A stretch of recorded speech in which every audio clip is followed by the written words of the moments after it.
Halo semuanya, selamat datang di ulasan materi kita kali ini. Pernah nggak sih ngerasa akhir-akhir ini kayaknya makin banyak anak-anak yang menolak pergi ke sekolah? Nah, hari ini kita bakal ngebahas tuntas satu materi yang ngebongkar habis alasan dibalik melonjaknya angka absensi dan kecemasan pada anak. Dan yang paling penting, kita bakal cari tahu gimana cara praktis buat bantuin mereka ngelewatin ini semua. Kalau Anda seorang orang tua, pengasuh, atau guru, kalimat ini pasti udah akrab banget di telinga. Aku nggak mau pergi ke sekolah. Wah, dengar kalimat itu di pagi hari tuh rasanya bikin deg-degan, stres, dan jujur aja kadang bikin frustrasi kan? Wajar banget kalau Anda ngerasa kewalahan. Kita pasti langsung nebak-nebak, ini ada apa sih sebenarnya? Kadang alasannya jelas, tapi nggak jarang juga perubahan ini terjadi tiba-tiba banget tanpa alasan yang masuk akal. Jadi, kalau Anda lagi merasa buntu ngadepin situasi kayak gini, tarik nafas panjang, ketahuilah bahwa Anda sama sekali nggak sendirian. Oke, supaya nggak makin pusing, kita punya peta jalan yang super jelas hari ini buat ngurai masalah yang bikin stres ini. Kita bakal mulai dari ngeliat siklus penghindaran sekolah, terus ngebahas jebakan pengalihan, lanjut kenalan sama konsep praktikan kata dan, ngelihat langkah menuju sukses, dan terakhir ngebahas gimana sih membangun pola pikir berkembang. Yuk, kita temuin solusinya bareng-bareng. Bagian pertama, siklus penghindaran sekolah. Kita harus paham dulu nih, gimana sih ceritanya sehari aja bolos sekolah bisa tiba-tiba menggelinding kayak bola salju jadi kebiasaan yang susah banget dihilangin. Jadi gini, ada satu siklus yang terus berputar, dan ini menarik banget buat kita bedah. Langkah-langkahnya tuh jelas banget. Pertama, waktu anak menghindari sekolah, mereka pasti ketinggalan tugas dan ngerasa mulai terasing dari teman-teman. Terus apa akibatnya? Pas tiba waktunya harus masuk lagi, kecemasan mereka malah meroket karena mereka ngerasa udah ketinggalan jauh. Nah, kecemasan yang makin tinggi ini pada akhirnya bikin mereka makin sering absen. Jadi intinya, tindakan menghindari sekolah itu sendiri justru nyiptain lebih banyak kecemasan yang awalnya bikin mereka absen. Bener-bener lingkaran setan kan? Nah, satu hal yang pengen saya tekanin di sini, ini bukan murni masalah pribadi anak Anda loh.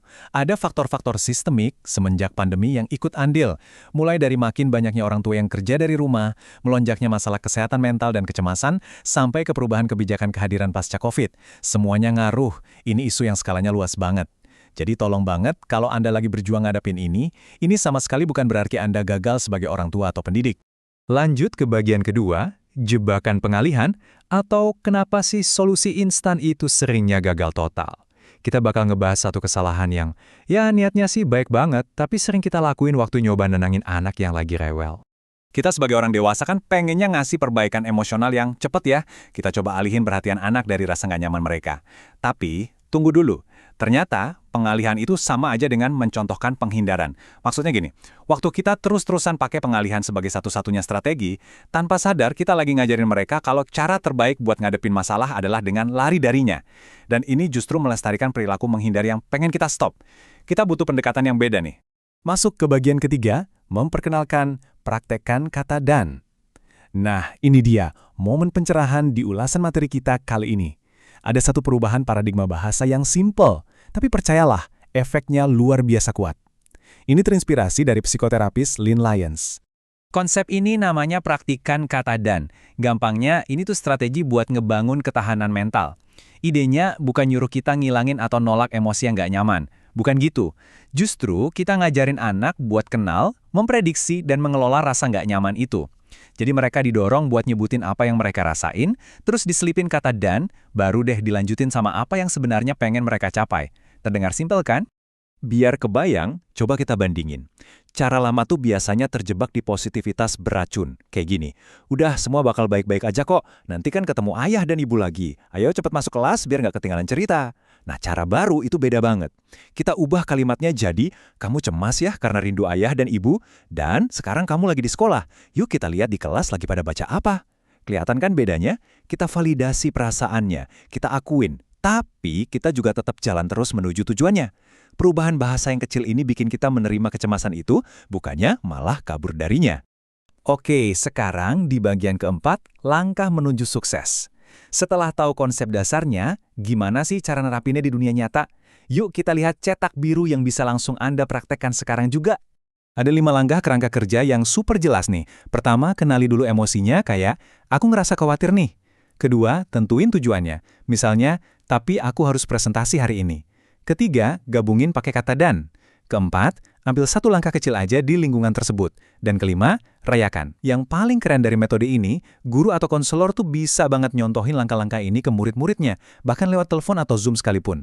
Ini ngebantu banget buat ngebangun kesadaran diri secara mandiri buat siswa yang lebih besar. Mari kita gali lebih dalam ke langkah keempat, karena ini praktis banget. Kadang, ngadepin seluruh situasi secara langsung itu rasanya menakutkan banget kan? Jadi, dorong aja mereka buat ambil satu langkah kecil dulu di lingkungan yang bikin mereka cemas. Taktik jitunya, padukan lingkungan yang ditakutin itu sama pengalaman yang positif. Contohnya, undang orang dewasa atau teman yang mereka percaya buat nemenin di ruangan pas mereka harus presentasi. Dengan gitu, rintangan yang tadinya kelihatan segede gunung, tiba-tiba jadi jauh lebih kecil dan bisa diatasi. Dan pastinya, langkah kelima, rayakan. Ingat ya, perayaannya harus tetap sederhana. Nggak usah sampai bikin pesta besar-besaran. Sebuah catatan kecil, ngasih acungan jempol, atau pujian atas keberanian mereka itu udah cukup banget. Ini fungsinya buat ngehargain kerja keras mereka, sekaligus jadi pengingat lembut kalau perasaan itu cuma numpang lewat. Perasaan itu sementara, dan nggak selalu mencerminkan fakta dari apa yang sebenarnya terjadi. Kita sampai di bagian kelima, membangun pola pikir berkembang. Terus apa sih hubungannya trik bahasa tadi sama tujuan jangka panjang kita buat anak-anak? Jawabannya ada di ngebangun pola pikir yang mau terus berkembang. Jadi, semua usaha kita nerapin praktikan kata dan ini tujuannya satu, ngebawa siswa masuk ke zona berkembang.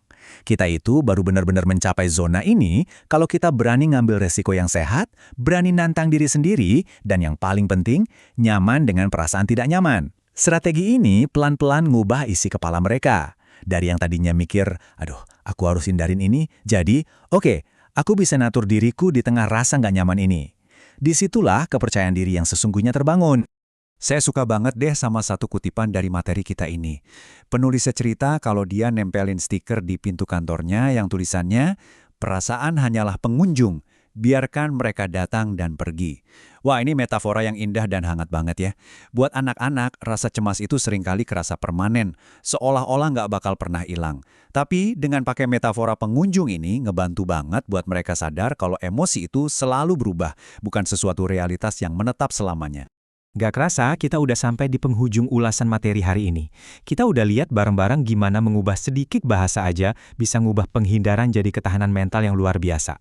Nah, sekarang giliran saya yang nanya ke Anda, pada emosi nggak nyaman apa Anda bakal mempraktekkan kata dan hari ini? Entah itu pas ngadepin anak di rumah, murid di sekolah, atau ya buat ngadepin rasa cemas Anda sendiri. Kenali emosinya, tentuin tujuannya, lalu gabungin keduanya. Terima kasih banyak udah bergabung di ulasan kali ini. Sampai jumpa di pembahasan seru berikutnya.